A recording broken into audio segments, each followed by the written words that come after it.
आ गया? हाँ सर आ गया। Thank you sir, thank you. उसके बाद सर अपने कंपनी के महान डायरेक्टर लोग जिन्होंने ये मान के चलिए कि दुनिया के कम से कम लाखों लोगों के सपने पूरे किए हैं, इन सभी के लिए एक जोरदार ताली चाहूंगा मैं। सर आवाज आ रही है सर? हाँ क्लियर है आपकी आवाज। ठीक है सर, नेक्स्ट सर।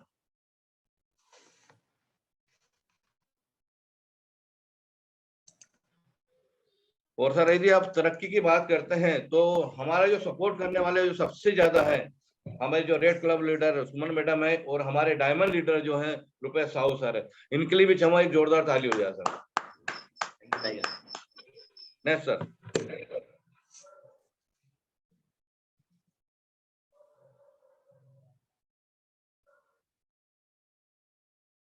सर ये देखिए हमारे सितारे लोग हैं, मतलब डायमंड लोग हैं।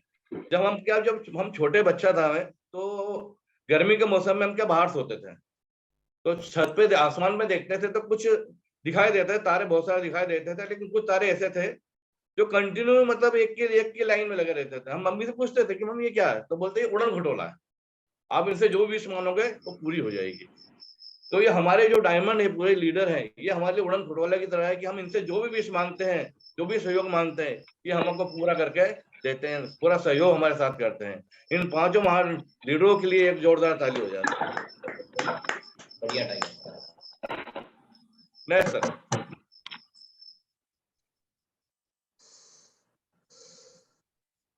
सर ये है अभी 16 अप्रैल को जो अपना महा मेगा शो हुआ था, जो जिसको बोलते हैं गूंज में जो सक्सेस वहां पे मिली है, वो लोगों को जितने मतलब वाई क्लियर हुआ है वो किसी का नहीं हुआ है।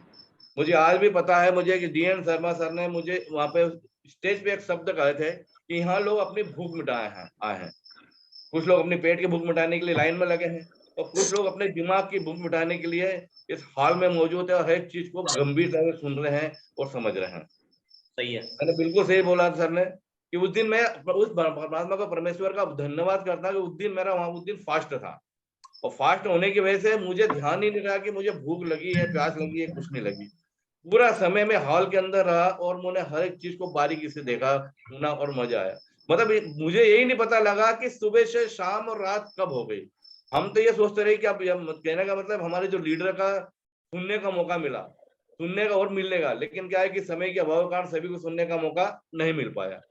जिस तरह मैंने अपने तोमेश नारायण सर ने, जिस तरह डायमंड लीडर तोमेश नारायण सर ने बताया कि उन्होंने नया शेयर शुरू करने के बाद उन्होंने 1270 कार्ड बांटे थे नागपुर के अंदर। मैं उनके देख कर उन्होंने कितनी तकलीफ से यहाँ आके अपनी सफलता हासिल करी और डायमंड बने। उसी तरह रुपेश सर ने भी बताया था कि जो नंबर 2 का लाइन को नंबर 1 में कन्वर्ट करके किस तरह उन्होंने यहाँ पे सफलता हासिल करी और कितना मान सम्मान प्राप्त किया। उसी प्रकार प्रकाश राहुल सर ने भी बताया था, डायमंड लीडर हमारे जो है, कि उन्होंने पूरा टाइम मतलब डिफेंस की नौकरी करने के साथ साथ बाकी समय में जो समय दिया, इन सभी के लिए एक जोरदार ताली हो जाए। पर यहाँ पे एक शब्द जरूर कहना चाहूंगा मैं कि दुनिया का गम देखा तो मैं अपना गम भूल गया। कहने का मतलब मैंने भी एक नया हरदा छोड़ के नर्मदापुरम में यहाँ कदम रखा है और करीबन 1.5 महीने से करीब मेरे को यहाँ हो चुका है।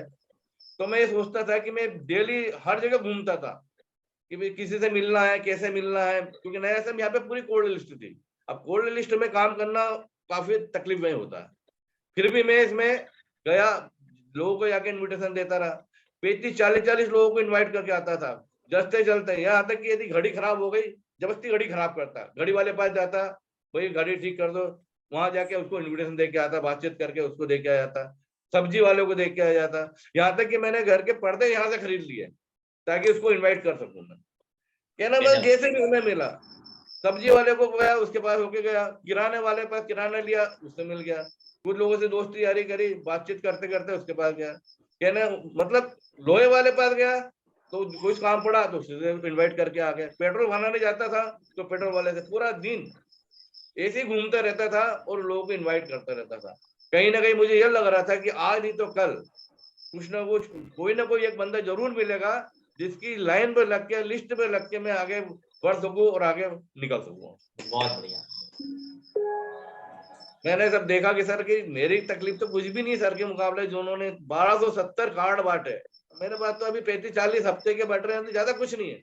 मैंने सोचा मुझे तो और मेहनत करनी पड़ेगी अभी, ताकि आगे तभी बढ़ सकूंगा। सभी के लिए सर एक जोरदार ताली हो जाए सर। सही है सर नेक्स्ट सर।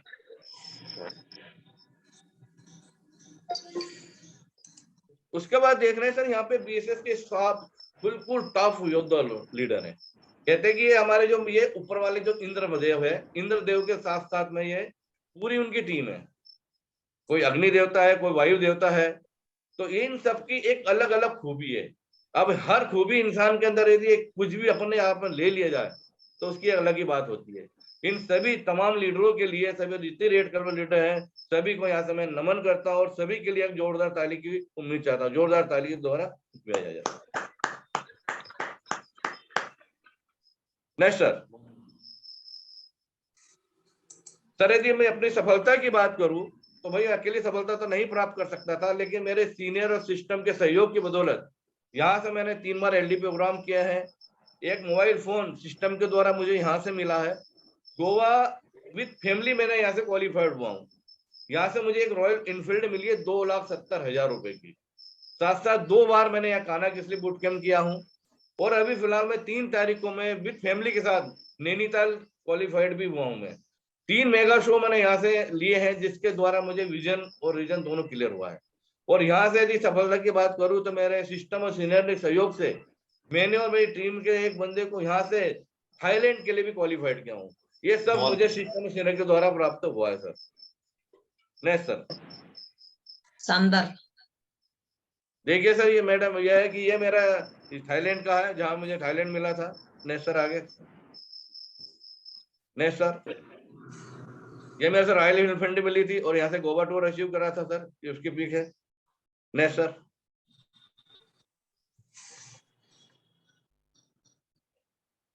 यहाँ सर ये आप देख सकते हैं कि मैं जब बीएसएस का शुभारंभ हुआ था जबलपुर के अंदर, वहां पर मुझे यहाँ से मोबाइल फोन अचीव हुआ था, ये उसका है। और यहाँ पे आकर नेक्स्ट में जो फोटो देख सकते हैं वो काना किसली बूट कैंप का है, और गोवा का यहाँ पे जो ऑफर क्वालिफाइड किए थे उसका है। Next sir. उसके बाद मैंने देखो सर यहाँ पे एक लक्ष्य बना के काम किया था। मैंने एक डिसाइड किया था, मैं यहाँ पे बैनर दिख रहा है, उसमें लिखा था कि 21 अक्टूबर तक में मैंने एक बुलेट लेनी है। पर बस सिस्टम और सीनियर के सहयोग की बदौलत में 4 अक्टूबर को ही ये बुलेट अपने घर लेके आ गया था सर। यहाँ पे कहने का मतलब ये है सर कि एक 2 लाइन कहना चाहता हूँ कि जिंदगी में सब कुछ खत्म होने जैसा कुछ भी नहीं होता। हमेशा एक नई शुरुआत आपका इंतजार कर रही होती है। ठीक है सर। Next sir. यहाँ से सर मैं अभी जैसे थाईलैंड, अभी यहाँ के 16 तारीख को जब वहां पे गए थे, वहां पे भी हमारा सम्मान प्लेटिनम हुआ था, वहां से मैं वहां का सम्मान मिला। और थाईलैंड के लिए मेरे द्वारा फिर वहां से मुझे सम्मानित किया गया, उसी की पीक है सर ये। Next sir. सर ये मेरा छोटा सा परिवार है, मैं हूँ, मेरी मिसेस है, 2 और 3 बच्चे हैं। कहना क्या है कि अपना शहर और माँ का आंचल दोनों सारी सुविधा मिलती है, लेकिन जब अपने कंफर्ट जोन को छोड़कर नई जगह आप जाओगे तो ही आप सक्सेस हो पाओगे। एक जगह रह के आप कभी भी कोई मंजिल हासिल नहीं कर सकते सर। सही है सर। आज का जो मेन उद्देश्य है अपना क्या है, invitation and education.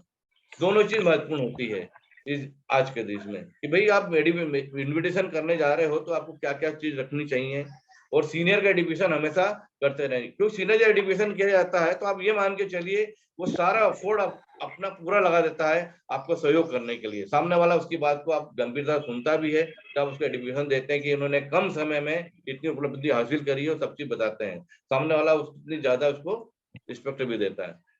Next sir, आज का जो मेन टॉपिक है कि हमें आमंत्रण क्यों करना है और आमंत्रण के लिए क्या करना पड़ेगा और कैसे करना पड़ेगा, ये सब चीज है। तो भाई सबसे पहली बात तो है कि आमंत्रण हमें क्यों करना है, क्योंकि हमने एक लक्ष्य बना के रखा है, हमने सफलता प्राप्त करना है। आप सब जानते हैं कि क्या डायमंड बनना है कि लास्ट एंडिंग है क्या? नहीं। यस या नो बताइए सर। ये सर एक डायमंड बनना लास्ट है? नहीं। आप उस चीज को पहली सीढ़ी मानिए कि पहली सीढ़ी है करने के लिए, उसके अलावा आप उसके बाद आगे बढ़ते बढ़ते आप ग्राउंड एम्बेसडर तक बन सकते हैं। तो सफलता पाने के लिए करना है। दूसरा, आपने जो सपने देखे, जो ड्रीम देखे, कि उस ड्रीम को पूरा करने के लिए आपको आमंत्रण करना जरूरी है। उसके बाद आपने जो कमिटमेंट किया है, जब आप हमेशा अपने आप पे कमिटमेंट करते हैं, के साथ में कमिटमेंट करते हैं कि मैंने कमिटमेंट पूरा करना है, ये सब चीज मुझे डायमंड बनना है या उससे आगे बढ़ना है, तो कमिटमेंट अपने आप को पूरा करने के लिए आपको आमंत्रण करना ही पड़ेगा। नेक्स्ट है, आप एक ऊंचाई पे पहुंच भी गए, तो ऊंचाई पे जाने के बाद, उस ऊंचाई पे पहुंचने के बाद खुद को वहां पे टिके रहने के लिए भी एक खास बात होती है। उस टिके रहने के लिए भी आपको आमंत्रण करना ही पड़ेगा। ठीक है सर। यहाँ पर एक छोटी सी लाइन फिर कहना चाहता हूँ कि बरसात से मुलाकात यूं ही नहीं होती, धरती को भी धूप में जलना पड़ता है, और बुलंदी के शिखर पर चढ़ने के लिए घुटनों के बल भी चढ़ना पड़ता है। बहुत बढ़िया। Next sir, next light sir.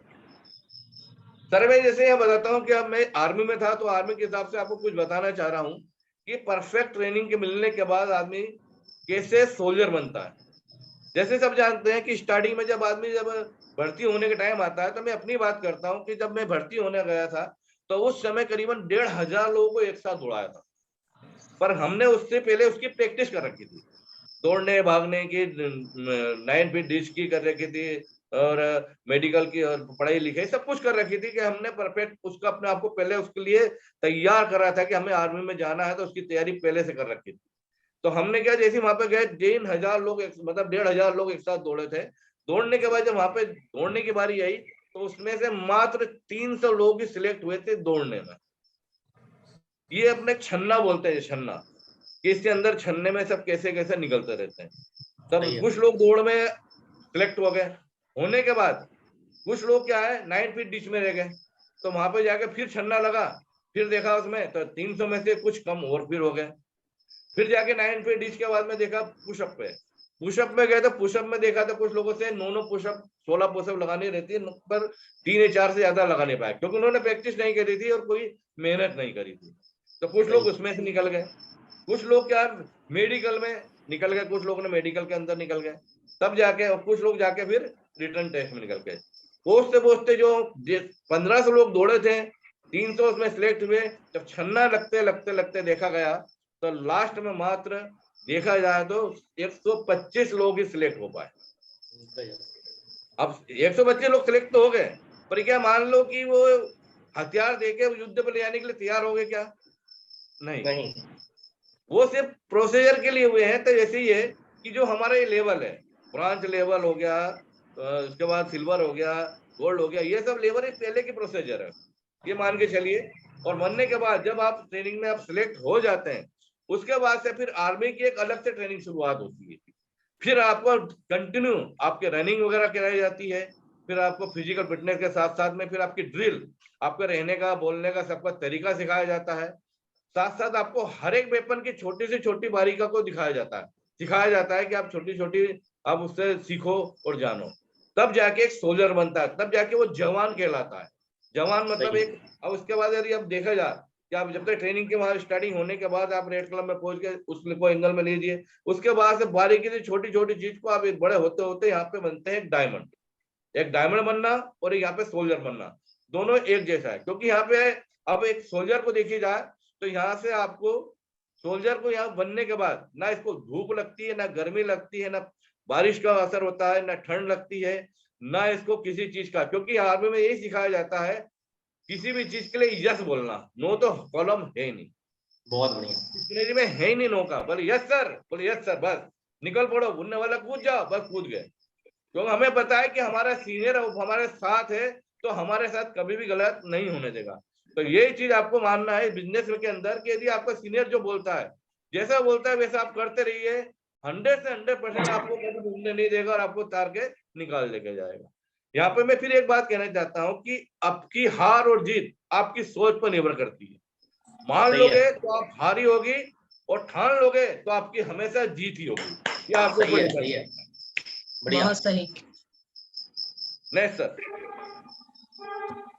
अब हमने इनविटेशन से पहले क्या करना है भाई? इनविटेशन की बात आ गई, इनविटेशन से पहले हमें क्या करना है? जब लोगों से सबसे पहले सस्पेक्टिंग, सस्पेक्टिंग का मतलब आप पे उसमें भी मैन पावर करना है। भाई आपको ये देखना है कि सामने वाले पास पैसा है या नहीं है, उसको अथराइज है या नहीं है, उसकी नीडी है या नहीं है। क्योंकि हमारे बिजनेस में सबसे महत्वपूर्ण है इनवाइट ही करना। तो आप इनवाइट ही नहीं कर पाओगे और उसके बारे में जानकारी नहीं ले पाओगे।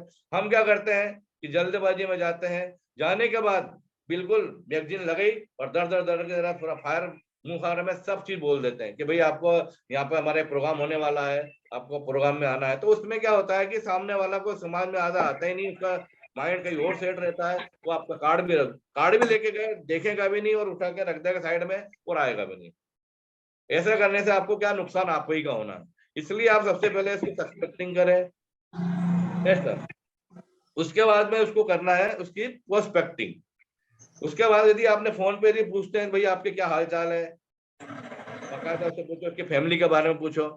वही बोल रहे कि भाई कि आप बढ़िया में बढ़िया सब कुछ है। अब उसे पूछो आप करते क्या हो, तो बताता है कि भाई मैं यहाँ से कुछ नहीं, मैं जॉब करता हूँ, प्राइवेट जॉब कर रहा हूँ। ठीक है, आप प्राइवेट जॉब तो करते हो, तो आप उसे फिर ये पूछिए कि भाई आप प्राइवेट जॉब के बाद में आपका जो खाली समय है रिएक्शन में आप करते क्या है।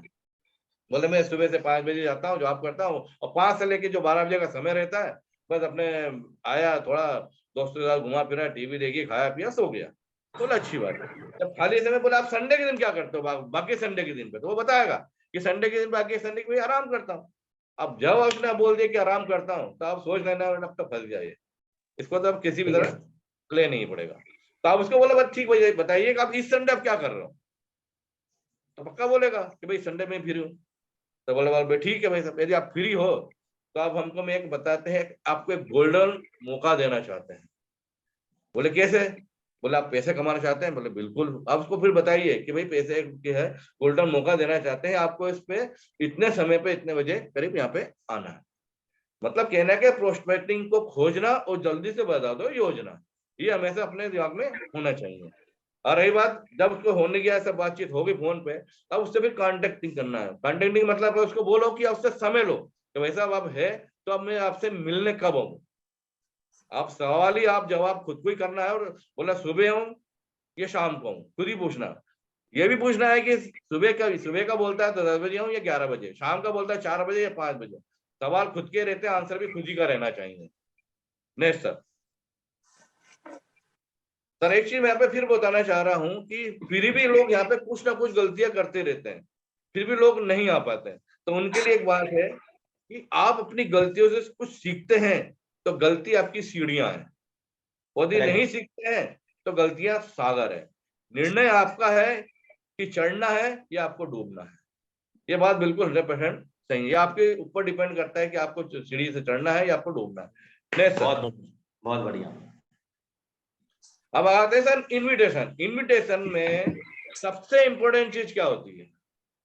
इनविटेशन में सबसे पहले है आप लिस्ट बनाइए। बिना लिस्ट बनाए इनविटेशन कर सकते हैं क्या? नहीं, क्योंकि ये कच्चा माल है। जब कच्चा माल ही हमारे पास नहीं रहेगा तो हम लोगों का बताएंगे क्या सुनाएंगे क्या लाएंगे। सिंपल सी बात है। तो सबसे पहले आप अपने कच्चा माल तैयार कीजिए, लिस्ट बनाइए।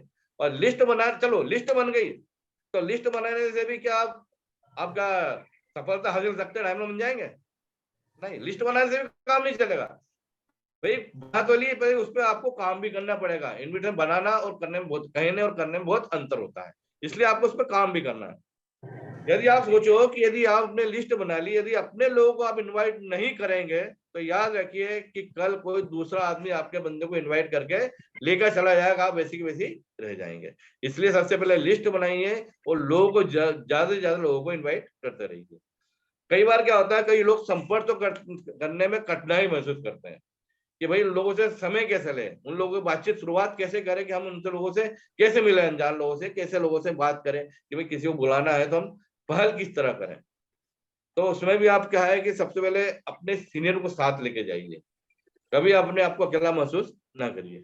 आमंत्रण हमेशा आप घर जाके करिए और कम से कम समय में 3 मिनट से 5 मिनट के अंदर ही आपको समय लगना चाहिए, इससे ज्यादा नहीं लगना चाहिए। यदि आपने चाय नाश्ता और पानी के चक्कर में रुक गए तो आपके अंदर का जो वाल है पूरा का पूरा निकाल के आप बाहर कर दोगे और सामने वाला की पूरी जिज्ञासा खत्म हो जाएगी और वो फिर वो नहीं आ पाएगा।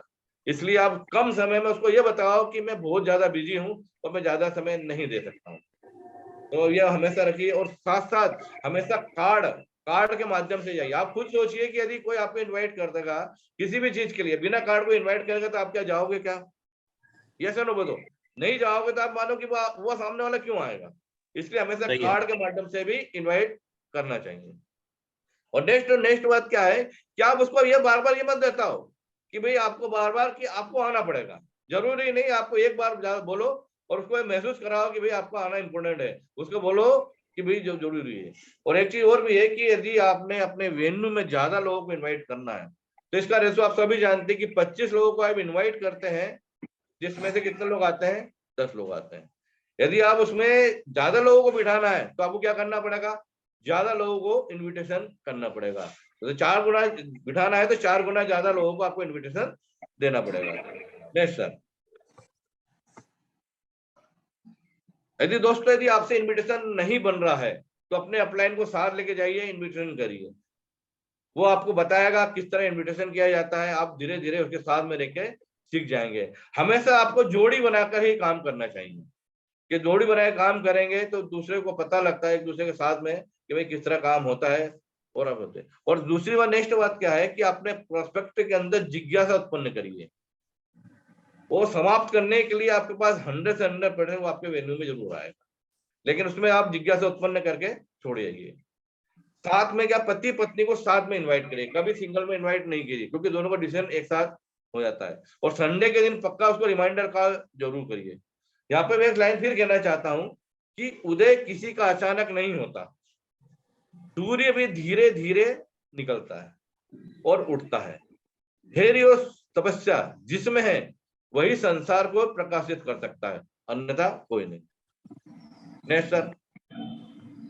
यहाँ से यदि हम बात करते हैं कि हमें क्या करना है कि क्लियर द नाइट, हमें शुक्रवार की रात को ही डिसाइड करना है कि हमें किन 25 लोगों को लिस्ट बना के किन लोगों को कब इनवाइट करना है। सुबह उनकी पहले लिस्ट निकाल के आप टिक मार करके रखिए और कार्ड के माध्यम से उनको वहां लेके जाइए।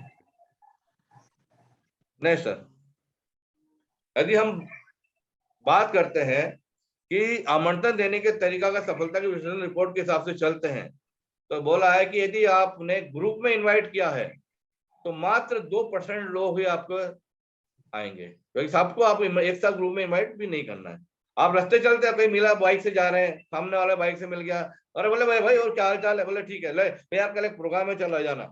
आपने राह चलते इन्वाइट करा तो मान लो कि 5% से ज्यादा लोग नहीं आने वाले। और आप घर बैठ गए और घर बैठे बैठे फोन पे, हाँ भाई क्या हाल चाल है, ठीक है, कल एक प्रोग्राम है, यार आ जाना, ठीक है, इतने 4 बजे की कितने बजे तक वो आना है, तो वो क्या करेगा? बोले ठीक है, वो बुला के, वो भी ये मान के चलो यदि आपने 10% का चांस रहेगा, 10 को बोलोगे तो एक ही आएगा, ना था वो भी नहीं आएगा। आप घर पहुंच गए किसी के और जाके बोले भैया चलो आपको कल आपको प्रोग्राम है हमारा, उसमें आना है, तो उसमें भी मात्र 25% उम्मीद होती है कि लोग आ सकते हैं। आप ये ध्यान रखिए कि प्रोस्पेक्ट से बिना पूछे वो मीटिंग के दिन वो व्यस्त है या नहीं है, और जाके उसको फिर आमंत्रण करके देके आते हैं, तो आप फिर भी मान के चलिए 30% लोग आएंगे, उसके अलावा वो भी नहीं आएगा। लेकिन आप आमंत्रण पत्र के माध्यम से घर जाके कम समय में जब आमंत्रण करते हैं, उसकी पूरी जानकारी आप प्रोस्पेक्टिंग और क्या नाम है सस्पेक्टिंग के द्वारा काम करते हैं, तो ये मान के चलिए आपको 80% आपको सफलता मिलेगी, 80% लोग आपके वेन्यू में आएंगे। कहने का मतलब ये है कि समस्या इतनी ताकतवर नहीं होती जितना हम उसे मान लेते हैं। कभी आपने सुना है कि अंधेरे ने सुबह होने ही नहीं दिया। ठीक है सर। अब आगे चलते हैं। जैसे आप इसमें बताया गया है कि हमें किन लोगों को इनवाइट करना है, तो उसमें आपको सबसे पहला है आयु वर्ग के आधार पे कि भाई उम्र के हिसाब से देख सकते हैं कि कौन किस उम्र का है और किसी भी उम्र के आप कर सकते हैं। अब यहाँ पे नौकरी व्यवसाय वाले को, जिसकी नौकरी है, अच्छा कमाता है, कोई प्राइवेट जॉब करने वाला, कोई व्यवसायिक है, उसको भी आप बुला सकते हैं। एजुकेशन लोगों को आप अपने इन्वाइट कर सकते हैं। सामाजिक स्तर मतलब सोशल जो वर्कर है आप उनको भी इन्वाइट कर सकते हैं। जो एक विवाहित लोग हैं, शादीशुदा लोगों को भी बुला सकते हैं। आप उनको बोल सकते हैं कि भाई पत्नी के साथ, मतलब पति पत्नी दोनों साथ सकता है, बहन के साथ भाई को बुला सकते हैं, बेटे के साथ उसके पिताजी को बुला सकते हैं। और जिसकी आर्थिक स्थिति अच्छी है, आप ऐसे लोगों को भी आप यहाँ पे इन्वाइट कर सकते हैं। कहने का मतलब ये है कि जो संडे का जो प्लान होता है आप उसको हल्के में मत लो कभी भी। आप जानते हैं जैसे आपकी बहन की शादी है, आप उसके बहन की शादी को कार्ड बांटने में कितना जुनून और जज्बा दिखाते हैं, तो आप ये सोचिए ना कि अब जो संडे का प्लान होने वाला, आप उसी जोश जज्बे के साथ में इसको बिल्कुल इनवाइट करिए, तो 100 से 100% लोग आएंगे, ये बात बिल्कुल मान के चलिए। Next sir.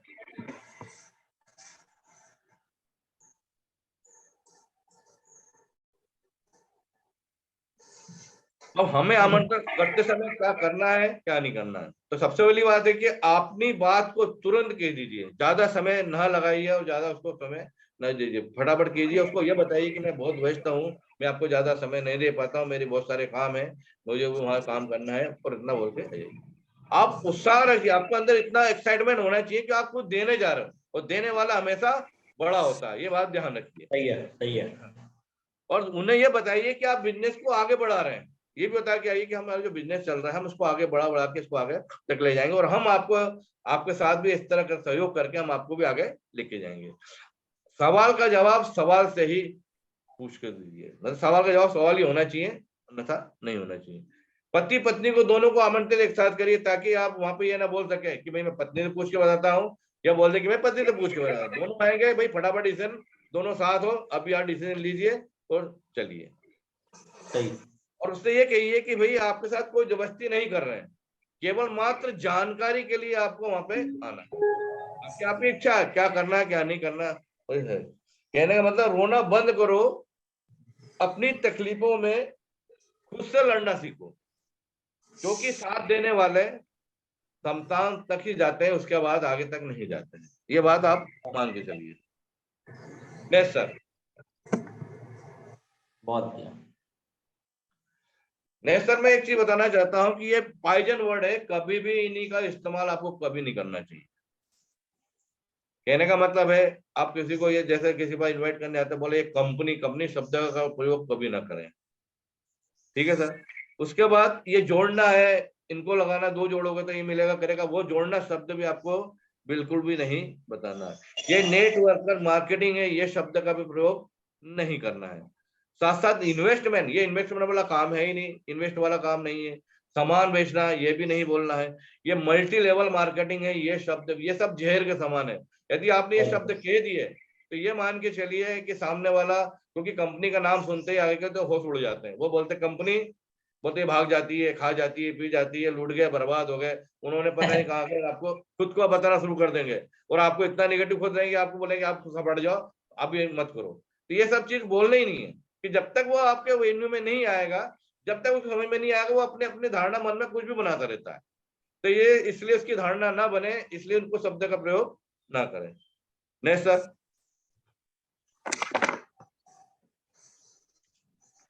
सर लास्ट में एक शब्द बात कहना चाहता हूं कि कर्मों की आवाज शब्दों से ऊंची होती है।